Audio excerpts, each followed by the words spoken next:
Good evening. Welcome to episode 6 of Predict Daily. Space is late. Predict Daily, episode 6. I am the Carpenter alongside me again. Big brain, prediction market, and just numbers guy. Clay, aka Mooney Millions. Mooney, how are you? I am rocking and rolling, ready for those Carpenter mention markets to go live Yeah. any day now. Yeah, I seen that. I was sitting there. I showed the wife, and she's like, "You really do say my name a lot in there." And I was like, "I don't even realize I'm doing it half the time." Like, because on stream, one thing I love the most about doing is I just like turn my brain off, right? Like, I just talk, right?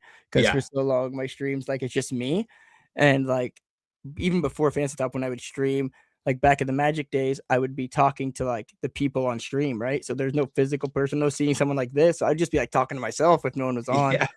And even if there were, I would forget to read them half the time, and then they would just laugh at me like, "Oh, you know, Seth was my real name, and that's what I go through on there." And they're like, "Seth's just gone squirrel again."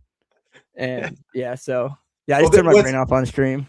what's crazy is if we got some really good odds figured out for mention markets within the fantasy top community, there we'd probably all try to speculate and try to make the data driven decisions. But then what it comes into it that I get so excited by is on the stream, just like that. If one of us go off on a rant, even no matter what bets we personally placed, we might be off and we might lose track and lose count and do ourselves a disservice. So I think that's why it'd be like a really weird but fun meta play for mention markets, especially around the live streams here. Oh yeah, yeah. I would definitely on the live streams. I would probably not bet on myself because I would lose. One, because again, I turn my brain off. That's the best part of it. And then also because like I would literally have to sit here on the whiteboard like making marks, and then Yeah, the live like, the live counter that would be your new overlay. And then the question there is we like, go. I just update it when I said that word. Yep, yep. Yeah, I'm having a lot of fun. It feels like in these first couple of weeks, a ton of momentum. And I know in the very first time we streamed, I mentioned about focusing on the ROI, and then the last time I streamed, I mentioned I completely switched over to the volume and P&L game. And for some reason, like it's checking like every competitive box for me right now as I try to move up the leaderboard. And so I love the idea of the trading competition have kind of three different facets everybody can focus on. That is huge. Yeah, and I like uh the volume I really like because I feel like I like you said, each has a different facet, but what I like about they all kind of fit a different niche, right? So volume, it you can just it like throwing volume in, it like whether you win or lose, like just like we see with Tom, pumping volume in, right? He doesn't really Yeah, care much about odds. He wants volume, and he's not doing that bad for no, what he's no. throwing in. He's doing better than me, and I actually look at the odds a lot, right? Try to get the best ones. Grant had a really bad couple weeks. So, but then we have like the P&L, which is um, kind of needs to be tweaked a little bit, I think. But and then like oh no, ROI needs to be tweaked a little bit. But either way, like they have a way to each one has their own thing. And I feel like again, it's the first season, first time going at this, like the competition thing. Um, which means it won't be perfect right out of the gate, right? Right. That's what fantasy's always done is build in public, and that's what we love about them. So, um, they're always willing to hear advice, hear what the people love, what they don't like, how to make it better, right? And they're really good at listening and implementing. So, And one exciting thing about this too is, with us having the mindset of core, it gets to, like Sunday evenings our time, and it's a mad sprint to submit decks. And then you kind of get to coast on that Monday, Tuesday, Wednesday. And with the prediction markets, I notice like if you think in terms of DAUs, it's definitely up there because you can play. I mean, the betting open for, like 4 or 5 days at a time. And then I really like that there's two kind of subsets of markets for ending. One ending in parallel with core, which makes sense. And then the other market's ending literally 10 minutes ago. yes. Yeah, see, I think that's cool because it keeps some of them going. And last week I forgot about that and had put some bets in, thinking I had won them because core had ended. I was like, Oh, yes, dang. no, they still got a couple days. That's actually so one of my biggest wins on the week that I wanted to talk about on like the strategy is I previously mentioned the MERT markets, right? And so Yep. one, I lit 50 frags on fire by putting the under 150 for the cutoff. right when betting open, because I didn't realize it was every type of post, reply, Yeah. and so like he's a reply guy, right? And Oh so yeah. I cut my losses there, and then I finished up a little bit early on while betting was still open in the mid tier, and I went and took the profits there, and then let it ride with taking the under at 350, and so that worked out really well for me this week. But then that helped give me an understanding going into next week's market. Can I cover the MERT thoughts there? Cool. Yeah. So let's see if I go here. I think everything's going to be updated in within the next 4 or 5 minutes from those three Yeah, other. that's what I like. That's why I like this timing. So kudos on Yeah, you for the pick of the time. thank you. Yeah, I would have been watching these markets no matter what. So so let's see here. If we go to, I've got to see yeah, here we go. So this was a big win on the under 350, and I felt like this was a shoe in, or they were selling frags for 0.85 here. And so I took the under and noticed the 150, 250, 350 for the thresholds, right? So I ended up with 222. I would expect this to actually have been impacted where he has a smaller account, since it was the holidays going into New Year's, even though he's still a machine, right? Yeah. And so what I noticed instantly when the MERT market opened up for this week, instead of the 150, 250, 350, and he ended up at 222. Let's jump back to the live MERT market. So January 5th through the 9th, it's been adjusted. So this is, the team looking at the data and wanting to continue to optimize for those markets, right? And so you have 160 tweets instead of 150, 230 instead of 250, and then 300.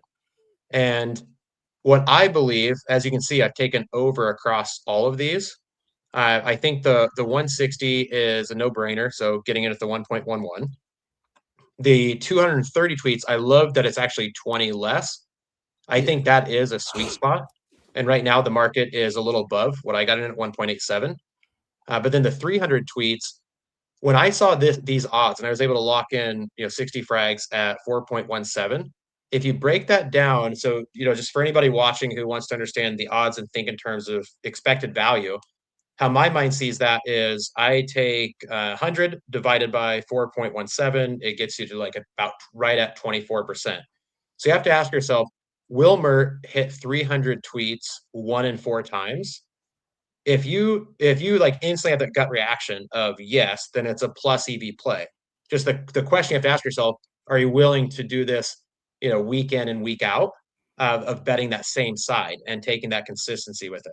And again, since this is a drop from the previous week's market, I think this even got better for taking the over and locking it at that 4.17. Like, to me, it's a no-brainer. He hits at least 25% of the time, which is essentially a 4% edge, and I'll take that every week. Heck yeah. I'm actually writing down this time, 8, and I'm going to make a mental note. So we need to clip that 8:20. We'll call it 8:20.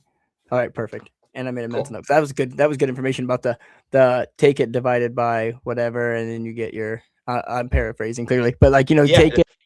But yeah, that's a perfect clippable moment. So we're gonna clip that. And I was trying to clip this last week, and I realized it was really hard. Like, and my brain was going squirrel. I tried using AI, and AI wasn't grabbing the grasping what I needed it to grab. And then, there's only so many hours. So I got a bunch of like partial clips that I got to, yeah. So I'm going to start like just putting little notes on times. Right on. Yeah, that's probably the best way to do it. Yeah, just snip it there. But yeah, I think like that's just how my brain more easily sees the markets. I'm doing that against like across all prediction markets. But that's why I get really excited. So like here's another example is if we look at let's see,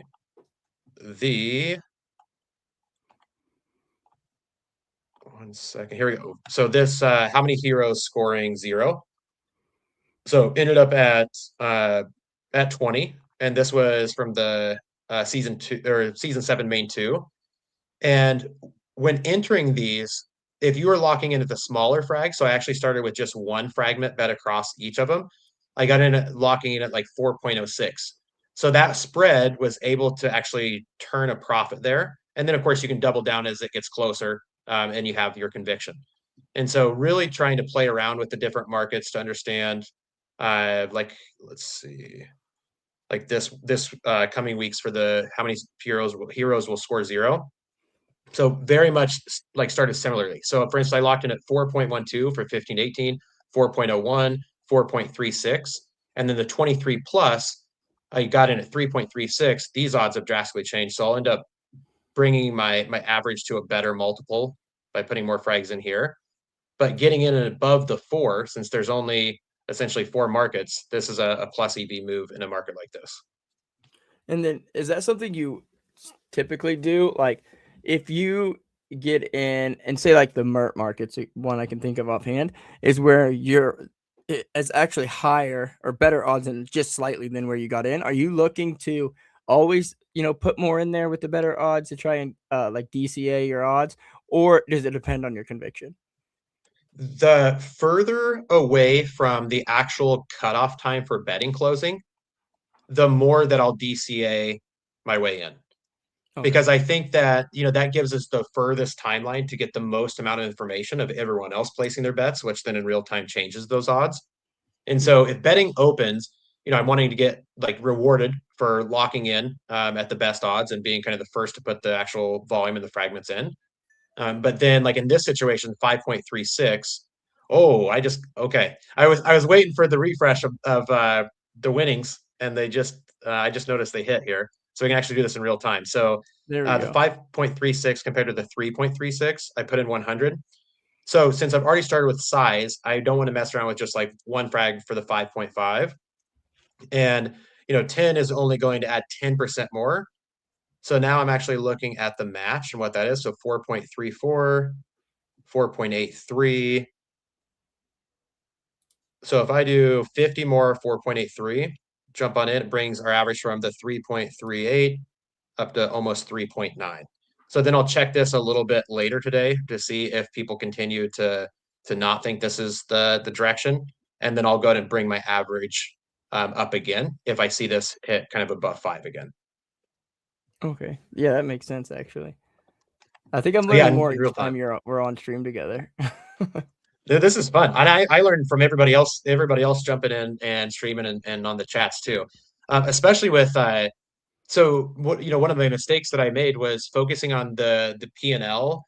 I had it in my mind of like my expected number of fragments I need to go through for volume, and I had kind of in the back of my mind aiming for a 10%, excuse me, on the ROI side, 10% for the ROI to put me in the running for the competition.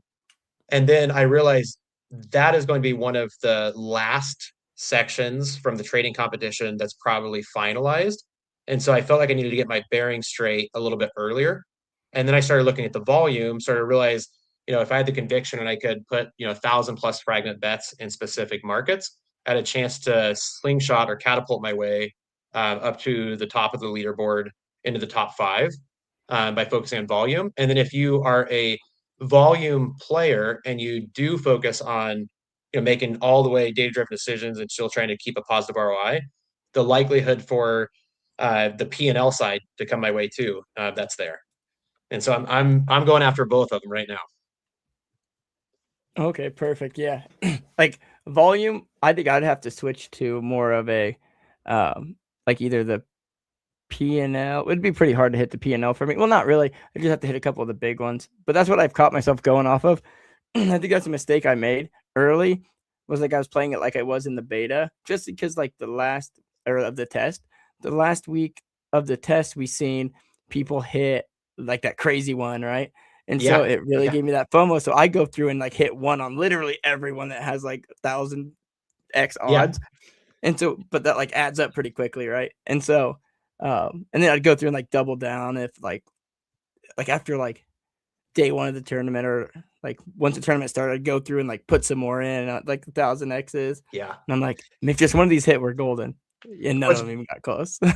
what's crazy about that though, like that strategy, it isn't too far off from like the best entry points. So like you said, jumping in, like kind of like spreading the bets across, right? Getting the Yeah. 400, 600, 800. Because what I thought at first was, can this take off if early on a hero has like puts out a banger post and jumps to top 5? Like, are people actually going to assume that they're going to stay in the top 5?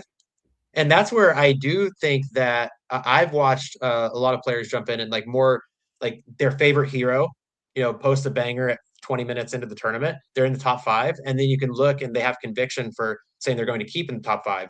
And we all know that if a hero posts a banger and they jump in the top 5 early on, their best strategy, and at least from how I've understood it for over a year now, is to probably just foot off the gas pedal and do Mhm. not post anymore. But it's so hard if you have your opinions and you want to post, Yep. and so you're going to watch them just kind of the depreciation of that post trail off. And as we know, it's incredibly hard to stay in the top 5, unless you're Greg and you have Yeah. a banger at any point in the tournament. Exactly. One thing I think is crazy this week is like you see, so we have um within, so it kind of, we don't generally touch on core here, but like it kind of has to do with these markets. So last week we have a bunch of low star, like Star Platinum is a low star in core. We have a bunch of these because of the new year and holidays. We have these great heroes at low stars. I'm kind of noticing, and maybe it's just me, and I think you'll know better, but like I feel like Star Platinum, this is kind of a no-brainer bet at like he generally scores above rank 25. Same with let's see, like Clemente above 22. And Yeah. then like these are some, like I feel like because they had such a bad week, it brought their averages down. And I think that's something to where I have this mental model that I'll continue to talk about of like in prediction markets, you have level 1, level 2, or level 3 insider information. And so like level 1 insider information would be, you were the photographer at the Taylor Swift engagement shoot, and then you went to Polymarket. You're like, yeah, this just happened, right? So that's level 1 Yeah. insider. Level 2 insider is like you're friends with this person that is involved in this market, and you actually know like what they're already thinking or about doing. But level 3 insider, this is something where if you've played core for even just a couple of tournaments and you start to understand just how the stars work between 1 and 8 stars, and like you said, people slowing down over the holidays, then you can start to notice that pattern. And if you look at like literally within the fantasy top, any hero you click on and look at their 24-hour scores or 7-day, all their tournaments, those charts really, really clearly paint the picture of who they are. And so that allows you to come into these markets, and sometimes they're really, really close. So, like you said, like if top 21, top 22 for a hero, like I think you mentioned Klim and then Star Platinum, like those are really close when the markets start.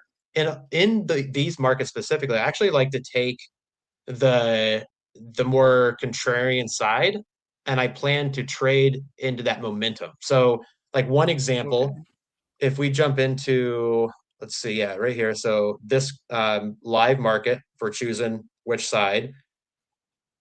So as an example, taking like Jesse, obviously, super low star coming back. We all know he checked out from essentially Christmas through New Year. Now he's back on the attack. What I really liked here is working with these odds of 3.28. And my plan is to essentially momentum trade into the green with these positions. And I don't plan on getting this multiple because I won't look to let any of that essentially ride past the bet Mhm. cutoffs. And so if you notice, like through here, like Ansem, I'm saying not in the top 45 because I got in almost 5-1. And right now the market's dropping a little bit, but I plan to be in the green if he has a slow start going into essentially the first full day of the tournament. That'll be my chance to exit. And everybody else should be happy. They'll be getting the odds on my way out. But again, I'm willing to take essentially 5 and 10% wins in these markets. Okay. Yep. I think that's where I messed up. Is even last week with like in the who would finish number one, like RWLK stayed there most of the tournament, clear until like the betting cut off or right before it. Because I didn't check Yeah. right when the betting cut off, but like was right there, and he was the one I would not scale out of because like I just like I'm super biased Yeah. towards him, and Yeah. I Yeah. would not scale out. Like I wouldn't. I'm like he can do it. I know he can, What's and really I crazy. left a lot on the table doing that. So in that situation, what's really crazy is like there's probably nothing wrong with that for the conviction because you've got to figure out where to place your bets, especially if you are focusing on the volume side. But it's interesting. I think the DB market is probably one of the best markets that I've seen to where it's kind of like how do you hedge? And Oh as yeah. an example, with having King of the Hill, having arenas, having had like the reverse league, DB when he started to become inconsistent. I think the one of the safe plays if you owned his card in core to put him in your decks and choose like, okay, do I want to play him in my best decks as a 1-star and expect him to post? If so, then I need to have the negative exposure somewhere else to really properly hit that hedge. And now that prediction markets are up and going and there's been the DB markets, that's how I kind of view it is. And weirdly, I see myself doing this since I don't have like a huge DB position in the core game. So then I'm thinking like, well, I hope he doesn't actually post here in the core game. But then maybe you actually get the right odds to enter in the yes, he'll post in the prediction market. And so there's so many layers, like such a meta play for some of these heroes between the prediction market and core. Absolutely. Yeah, absolutely. And that's where I feel like and again, that's like we are kind of talking in the green room, as I'm super focused in on core. And I think last week, or this week, I'm hoping that I'm still focused on core. Like I still check it nonstop, but I need to use that as kind of like the insider information, right? To come back Exactly. and do my bets accordingly, scale in, scale out, instead of like checking that, then like checking this with like the same like goggles of, okay, I've got to let this ride to the end like I do with core. But that's right. So yeah, I like that level 1, level 2, level 3 insider thing, because that's a good way to look at it. And I think, for anybody watching who hasn't played core, I mean, the biggest thing is if you literally just submit like, and let's play bronze, right? Build a deck for, 0.01, 0.02 that can probably get you into the money, win some frags. Mm-hmm. And you watch again, it comes down to like the star counts and understanding kind of the floor and the ceiling of a hero's abilities. Then you're instantly going to have that intuition coming into these prediction markets. And that's why, just playing a couple of core tournaments, all of a sudden you're level 3 insiders is how I view it. What's really crazy is we know that there's a bunch of heroes who are also players. And so, for instance, I saw Waz jumping in last week, close to the cutoff, I believe, of like betting top 5. And that's like, I mean, it's similar to the Ansem post from earlier today about the Nick Shirley for the creator coins, and all of a sudden like that moved it, plus 200%. So that follow on and people leaning into that narrative from a lot of people they respect.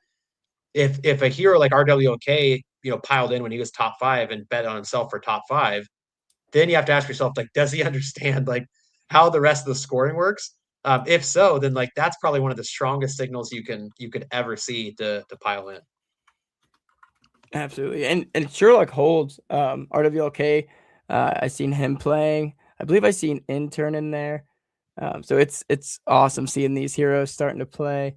And I know that's kind of like I took it upon myself to try and help onboard heroes into core there for a long time, and I still do, right? It's just kind of shifted my focus towards the prediction markets. And now that we've kind of got like a grasp on the prediction dailies and everything, I'm really I want to start, I've already put some feelers out. And a lot of it was like, let me get a hold of you after the holidays, right? We're busy right now or whatever. So I'm hoping here in the first couple of weeks of January to start at least getting a couple in there. I've got a couple lukewarm yeses, so just got to finalize some times on them. So what's really cool is there's like multiple markets for almost all of the all the heroes who are players of the game, so they can jump around. And if they see themselves popping up here, popping up there, like there's more reasons to check in to start to understand. Then let's see if they actually take that next level play like Waz did and bet on themselves. Yep, absolutely. Yeah. Go ahead. Go for it. Yes. So he what's crazy is seeing how that moved the market, and even moving the way I thought about it. When I seen Waz post or like bet on himself, I was like, okay, he's got something in the tank, right? Yeah. And so I threw in, I'm pretty sure my remaining frags in on him. Like I didn't even check odds, I just threw him in. Right. Like yeah. So I mean they could play games that way, right? Like the like fun. The Evan Van Ness strategy. which obviously backfired, but as that all was unfolding, I'm like, okay, he's taking the Makesy on week off week strategy, and I think he told everybody he was going to be on one side, and then he locked the decks for the other side, and then tried to win uh, it was either win like multiple positions in reverse league that week or do well in the other one. But that backfired, and as we know, it's pretty difficult just because you have the impulse of wanting to post. So kudos to Makesy for continuing the on again, off again, and keeping that up for I think at least a year, something like that. But that also gives heroes another way to think about like the sleight of hand, right? So we might Yep. see a hero pile in, and they might take an early exit, especially while that betting is still open. And so you want to be Yep. watching for those as well for the heroes with the I'll call it the fake conviction or the Oh, pump fake. absolutely. The pump fake, yes. And that's the fun thing about prediction markets, right? And like even with prediction markets, like the like outside of fantasy, I usually don't take anything. It's weird. I need to start doing what I do with like Kalshi and Polymarket and do it inside because I don't ever let anything go to resolution. I get my money out as fast as I can. Like as soon as I get Okay. like a 2x, it's out. Like Yeah. not even a 2x, right? Like sometimes it's like 20% I'm out. And just like I was saying in the green room, like I need to start thinking about in fantasy top prediction markets the way I think about all my trades. Like Yeah. I just need to take out my percentage and not think about the how many frags it is and think about like you were saying, instead of thinking, oh, that's not even a jade pack, that's a 20% gain, get it out, right? Yes. If Yeah. you're not fully convicted. Especially with we know the trading competition runs all of the rest of the season, and so to Mhm. me like the best way for me to learn something is just like jump in. I have an obsessive personality, and so like if we check out on the like how many total bets, I mean 1,400 bets, and so like that's a lot of bets in the first 2 weeks, right? And so You know, the movement was I want to understand the liquidity, I want to understand these odds, and then I want to see that activity to understand if people are actually playing the market or playing other people. And there's so many levels to this, but that's why it's so exciting. Like if you enjoyed odds, if you've enjoyed prediction markets anywhere else, and you understand fantasy, you're jumping in, and I think the markets themselves, the timelines are really good. So most markets are going live, Thursdays after the core tournament. Here's the markets for next week into Fridays with the other non-core tournament markets closing. And then having this many days of it actually being open, I think is more than fair. I mean, it's 4.5 days left on all of these markets. And then we'll see, 2/3 of them finish next Thursday with core. Everything else finish about this time the following day. And I think that's a pretty good mix right now. I think it's pretty healthy for people to even like, I mean, DAUs I know are definitely up because people are actively trading clear up to the betting cutoff.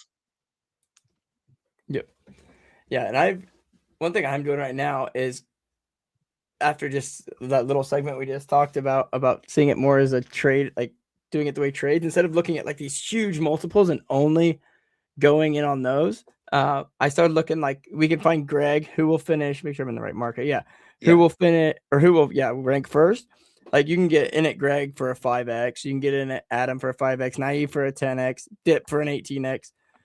So I did some 10 bets on all those and like scaling into them to where Yeah. I just built a 15 and I'd go down, right? Because like the nice thing is with those top ones right there too, especially Greg, I noticed like if you drop it down to 1 frag and from 5 frags, it's not well, first I dropped it down from 5 to 10 because your default's 10. But Yeah. for those who didn't know, and then I did it to 5, which only moved it by like literally 0.08 x, right? And Yeah. then from 5 to 1 was like 0.0 like 1 or 0.02. So I'm like, it's not worth the like not getting a bigger size in. So I just went ahead and I'm still going to keep scaling in. Like I'm going to put another 10 in here in a minute, but it's scaling into those bets rather than doing the tiny might take off bets, right? And then being Yeah. able to scale out of these throughout the tournament.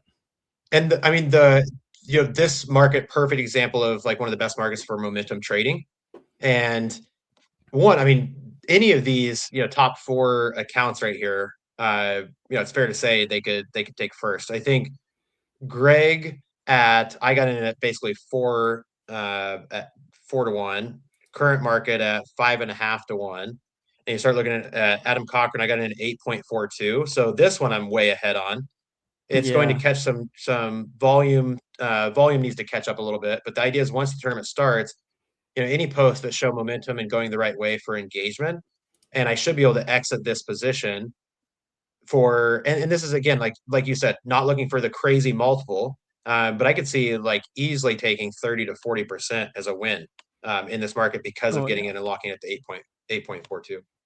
Yep. Absolutely.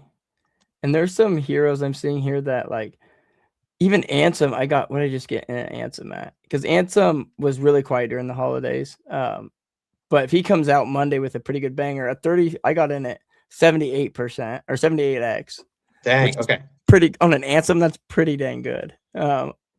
It's mostly because the volume's real low on him, right? Only 74. Because up until today, he was relatively quiet. Yeah. Yeah. The And new post for base and the content. I mean, that's going to do some crazy numbers. So then the question is, will that have momentum for him carrying into? Will he continue the I'm hoping conversation over so. the next couple of days? Yeah. Yeah, I wish it would have been like a Saturday conversation or even a Sunday conversation rather than a Friday.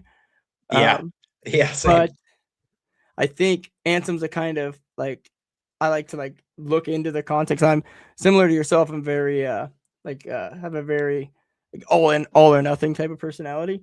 Yeah. And so when just like with anything in fantasy, I deep dive into the like heroes and Ansem, someone I hadn't really looked into recently because I felt like I had him locked in. Well, with the shifting of everything, he's not always like a top 1, 2, 3 Yeah. finisher. I went and read him again. Well, I feel like now that he's brought up this base stuff, he'll keep it into next week because generally when he brings up a topic, he'll kind of people will keep nudging him at it and he'll respond right as long as they nudge Yeah. him in the first like 5 minutes of his post. He kicked off the debate, and there's a really good debates, Mm-hmm. going back and forth, and so there's all the reason to continue that into next week. And so Absolutely. I was looking. So like Ansem, you said, what did you get into Ansem on? 78.35. Oh man, all right. So you want to know what I got into Ansem on? What? 232. Jesus! Like do not. So Holy let's go, Ansem. cow! Let's carry that momentum. Yeah, I'd be holy fine cashing crap. in for just a couple multiples. But yeah, that's Yeah. the cool thing about like the timing of the market, and we still know it's early. I mean, literally, these markets opened up yesterday. You got 4.5 days left, and so we know everything's going to change between now and the start of the tournament, where a lot of people will Yep. have that conviction, kind of mentally lock in from there, and then the couple of days in the tournament for the actual cutoff from betting.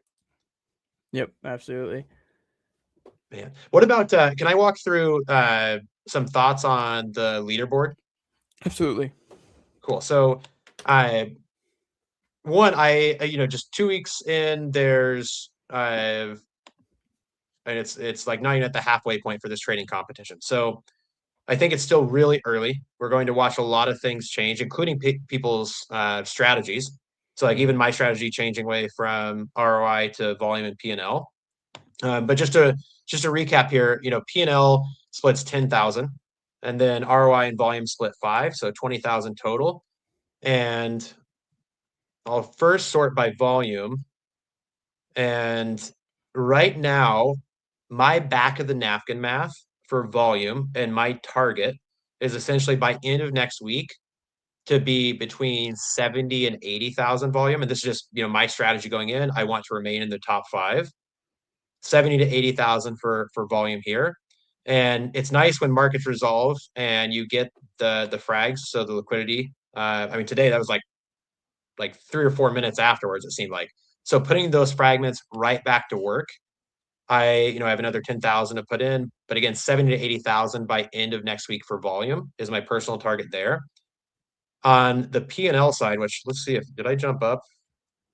Oh yes, yeah. So There the you big go. wins from the Jesse market. So broken the top 5 here as of like 25 minutes ago. So here I've been trying to think about like how should I approach this? Because in my mind, if I'm focused on volume, then the byproduct of just good trading should be a positive P&L. Yep. And so what do I think is kind of a fair target or like a mental model to approach for P&L? And I right now am telling myself 10%. I think in order for me to finish top 5 in P&L, I need to hit the volume, which is definitely going to be, 6 figures by the end of the competition. But again, by end of next week, Oh 70 yeah. to 80,000 fragments. And if that's the case, let's just say 80,000 fragments. I need to be aiming for, in the green, 8,000 fragments here. Oh yeah. And that's how I'm kind of approaching the volume and the P&L side. On the ROI side, which I know this is going to evolve going into future seasons, competitions, and everybody's learning a lot. But looking at these percentages, nothing's too crazy. And so this is going to be one of the most volatile parts of the competition going into the final, I would say the final week. And that's because if people are on the edge here, like literally between 26% and nothing and 28% and 200 USDC as part of the trading competition, they're going to have to take the really crazy outsized multiple bets, right? And Yep. so there's pros and cons of that. One, like on the con side, you're under pressure. You have to pick what you believe are the most mispriced markets, but are long shots. And so that's going to be fun to try to calculate. But on the other side, like where you have conviction, you've got to basically give yourself a cutoff for I can't enter a market that offers only these multiples. It has to be above this multiple. And so as the competition with this season gets closer and closer to close, I think we're going to see like some crazy, crazy turn of events for the ROI top five. Whereas in my approach truly is if I'm focusing on volume, and as a result of doing volume and being a good predictor, my P&L should see somewhere around like a 10% for me to have a chance in the top five. And that's just my mental model. That's kind of a thesis I'm developed over the first couple of weeks here.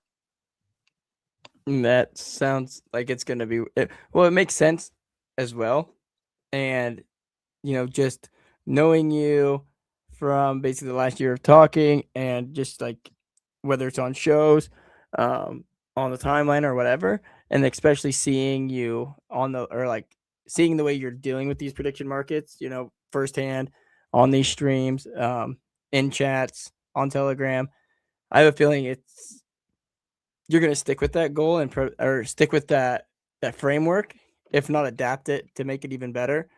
And Dude, that's one thing I I've liked hope about so. you too is you like open source like 95% of your strategy as well, or 99 even probably. Yeah, I think I like the idea of like accelerate the where games can go.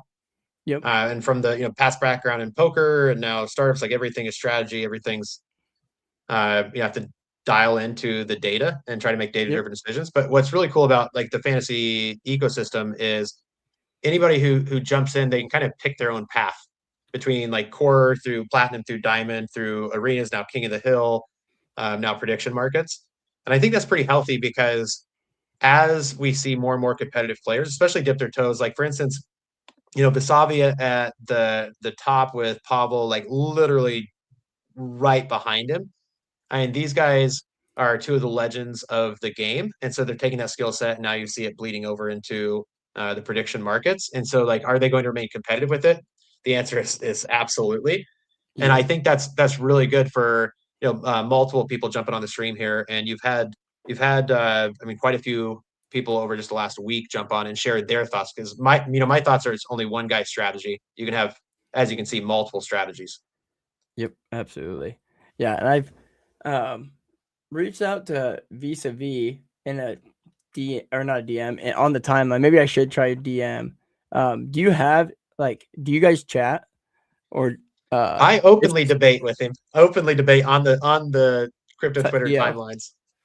Yeah, Okay, I yeah, think I because think keep up with him to see if he can jump on a stream. I think that'd be amazing just to like even if you literally yeah, could give just 15 minutes of like, hey, what's exactly. your process? Yep, it'd be sweet. Fran, I've reached out to Franz. He doesn't do podcasts Okay. or streams or anything, so completely respect that. I think it might be cool to like on here after a bit, maybe revisit that and just say, hey, would you want to do like a written back and forth, and then I could turn that into like a video of a sense, like Yeah. Q&A it. Yeah, Yeah, and jumping on maybe just not. yeah, Yeah, the written interview and then jumping on and even read and the thoughts. For now, yep, I think we've covered in one of your other streams you mentioned too about like the copy trades. That's yes, pretty fun to follow along, especially in these early markets. So for instance, like let me jump over here. I think I saw one of these markets. It might have been So I think, yeah, Polymarket, Franz. Yeah, so it was interesting, like in checking out the Polymarket, essentially the mention markets. Yeah, the big movers, which looks like okay, Vasavi's taking the other side. So there's some player versus player here. But watching the Franz markets, I haven't been copy trading Franz. Like in prediction markets, we've actually been kind of duking it out, taking the opposite Yeah. side, just like me and Vasavi. So time will tell if I was on the wrong side there. But Franz early on, crushing in core for the bronze tournaments. Like I literally, when I first started my collection, I essentially said like, okay, this guy's crushing. Looking back at the history of like, here's what he's been winning with. Here's what I started with for a collection, and then kind of just sized into going that direction. And so in a way, like copy trading, and that's what's cool about the interface and things being on chain. So we can go in and we can look back at that history, and the history definitely tells us something, and it tells us about a lot of the ups and downs. Like even in some of these markets, you see people jump in with big conviction, but then they also know where to cut their losses. So last week I saw a couple of big conviction plays early on, and as it got to like 3 days out, 2 days out, then they had doubled down, but then at one day out they were willing to take that 40% loss. And I think that's what it takes in prediction markets, is cutting the losses and having that discipline, because it's so hard not to, but man, that adds up. Like I would Yeah. not be sitting at 2,400 frags into green had I not cut, probably like brought myself back at least almost 400 fragments in just cutting losses leading up to the betting closing for this week. Yeah, see, I seen a lot, and that's what kind of reminded me. I was looking through it, and I seen, uh, like Clay pulling out like frags. I was like, I probably better do the ones, look and make sure. And there was a lot of like fat I could trim, right? A lot. Yeah, So I would have been more in the red. And I think if I do that more aggressively, on the ones that I'm pretty sure are gonna go out, and even on the ones that are green, like I could have easily had a couple hundred. Um, Frags that I left on the table, even like, and I still would have been done really well had I taken those couple hundred off, and he still like would have finished first and in the top five because I had pretty heavy bets on both of those for OWLK. yeah, Uh, I still would have done pretty well, but I definitely would have done a lot better if I would have trimmed them like I yeah, wanted to, or like I yeah. And should have. the timing on it too. I mean, it's interesting because you even find yourself thinking about what timelines and time zones the heroes are on for posting. And so Yep. the betting cutoff, if if it's a couple hours before the cutoff, and I'm like, dang, West Coast time, it's super early. I don't think this person's going to get up at 6 in the morning and start rattling off some posts. So you just have to accept that even though betting is still open, you can wait a little bit closer, a lot of times just to trim that loss there and just kind of swallow some pride. Yep. Absolutely. Man, in the final 10 minutes, do we want to try to find a couple of really mispriced markets? Yes, absolutely.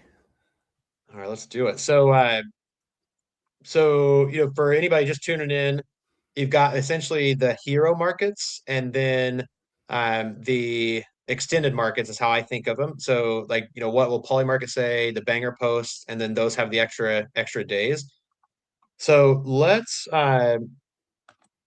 actually start here though. This is another like meta market that I really like.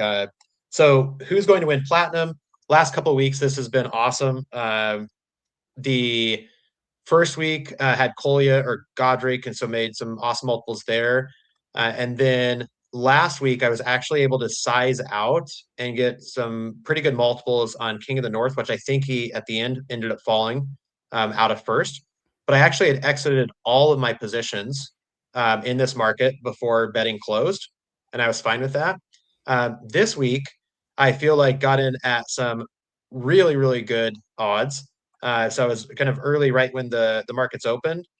But check this out. So, we took a spread across the board. Hmm. And so jumping in, but then you start looking, like for instance, Pavel at 34 off of a 10. But if you go down to one fragment of 40, almost a 42x, like that seems pretty good. I got in at basically 32. Kolya, uh, 32 as well. But right now, if you want to go down to one frag, almost a 50x. Like to me, that's pretty good. Literally won it 2 weeks ago. Then King of the North, so got in at 30, and now he's dropped, so more people are piling in there. Junie got in at 31, so that's been halved. So it looks like some people have already jumped in to make the odds a little bit more realistic on some of these players here. But quick look here, Pavel and Kolya at essentially again 42x, and Collier or Godric at almost 40, so 48.4x. So those are two instantly identified where I feel like those are mispriced. And again, sizing in, nothing wrong with starting with one fragment. And then as the tournament gets going, there's the betting is winding down. Where you have conviction, double down, triple down. Where there's not conviction, cut the losses. If you find yourself already up, like for instance, the Junie market, or actually this is a better one. Degen got in at 31.29, currently trading at 8x. I could cash out for 180% gain here, That's which big, is, especially before tournament even starts. yeah, which here it's like it's so hard not to take a win here, and there's Yeah. nothing wrong with saying goodbye to the chance at 312 frags to take out 28 frags and have zero risk and zero exposure. So that's part of my strategy there. But yeah, those two, Pavel and Kolya for this market feel like no brainers. And then let's see, we covered Mert a little bit earlier. Let's jump over to Polymarket on the dimension. So I love these markets. This is where right as the stream started, some of my biggest wins for the week averaged about 30% gains in this market. And Oh, so nice. what I really like here is the team combined the breaking and just in 45 times. I think that's very fair. But I already have a bunch of conviction here. So like I'll just keep piling in. Which is interesting. Like literally, so Vasavi's definitely taken the other side here. But the breaking slash just in time 45 plus times got it at 1.27, currently at 1.46. I've already put in 2,250 frags. Holy I have cow. full conviction here. I will continue to pile in. Happy to do another 250 at the 1.36. That is conviction. Is that your biggest bet this week? It is to start with, but I'm going to have to essentially put like all of these 10,000 frags to work. It's just a focus on the volume side of the leaderboard, and then Hmm. probably another 20,000 ish frags uh, shortly after the tournament starts. So are you buying those frags? Or are Uh, you burning for them? I've been buying, so I buy for zero point 0.1 ETH is the best deal, 5,000 frags. You get about a 13% bonus. So I think it's like Oh, nice. 620-ish frag bonus. But then as the markets are paid out, it's right back in. So I see it as like if Oh, frags are okay. sitting here, like that's bad. I've got to get in. Put them in the Uh, market. Yep. yeah. Yeah. And so like right now, so just we brought the breaking to 1.28, 1.28, 2,500 there. The new 18 plus times, I'm also like full conviction here at 1.28, seeing the 1.54. Let's bring this up to 2,000 frags there. It's now Holy cow. average 1.3. The Trump 5 plus times, which I think it hit like 6 or 7 times this week. I feel like there's going to be so much news next week with everything with the Nick Shirley, different markets spinning up. So 1.4 got in there. It's currently 1.5. Let's see if we can double our position. Yeah, 1.5. So this is where early on these mentioned markets, I have conviction. I want to continue to DCA into the best odds. So let's see, projected 5 plus times took yes, 1.57. What does this do? 1.5, 1.6. That looks good to jump in there. And then these everybody can check out on their own time, but essentially entering most of these markets. And this market's on point right now. China Russia 1 plus times 1.95, 1.84. So happy there. So circling back, every evening to kind of check how everything's happening within these mentioned markets. And then, Carp, do you have a favorite market right now that we could jump into? The market I like, the one I've been going in the most for is there. Let me get back to my markets here. If so, do you want to? You can pull up your. You want to pull up your screen? Oh, here we go. Yeah, let me bring yours down, me up. Oh, let me fix this real quick. Oh, stop that. There we go. Yeah. So right now, definitely not clay style volume or anything. I think I've got like maybe 300 or 400 frags in right now. I will end up buying more frags. I just burnt a few cards um, that I wasn't going to use this week. And it's to the point now with the prediction market, instead of just selling the like floors, I just burn them for the frags, because if Straight to the not, they'll end up frags. they'll just end up going. If they go to ETH, then I'm just gonna use them for frags anyways, because like all this ETH, like this 0.045 ETH will end up going into frags, and I'll probably end up like bridging more over and buying more frags Right on. before, because I put most of my stuff in on when the tournament starts or right before, like when all that volume comes in on Sunday night. I feel like you can find more mispriced markets when the all that volume comes in. Actually, I am For going to sure. need to make this bigger. Actually, here we're going to go like this. Richie, thank No, you like for reposting the stream. yes, thank you. So here, right here, yeah, we got about 400 in. Don't mind my horrific P&L. All good. Still early. Yes, but I've got 21 total markets in. So who will go first? This is by far my favorite market, because I feel like this is where I can get in and out early. And my biggest conviction is in Nick right now. Oh yeah. I feel like Nick he hasn't done well recently because of the holidays, but I feel like he's super undervalued, and still you can get in at like 15x. I think my average right now is, because like 100 frag bet for me is pretty big because I spread mine out so much. And then it's at a total of like 17 point whatever, 17.07. And I mean, it's down pretty big now. I have a feeling I'll be able to get in better odds when Monday comes. And if he starts off strong, I mean that's like a perfect example of a hero who any early momentum, people Mm-hmm. are going to be wanting to get in, and that's your chance to exit it maybe like on a Tuesday evening. Yep, absolutely. And then I generally go through and look for who are heroes that could basically start off and bang early, right? And Yeah. just like, so I went with Orangey at 166x, is through 5 in on him. And Yeah. then like I had a 102 on intern. Intern, as we know, can come out firing really easy. Min has been I really like his last post. He's gonna, like he said in, or not last post, but that video he put a lot of time into. And one thing about Min, and as those who don't know, we had him on the show, and he was like, we've had a lot of awesome guests, but Min was hands down my favorite guest. He's just such a great dude. And so with him and his wife put so much time into their videos, and it's Yeah. been like, he has videos coming out. He's teased it and stuff, talked about it in replies, that they have some big videos coming out in 2026.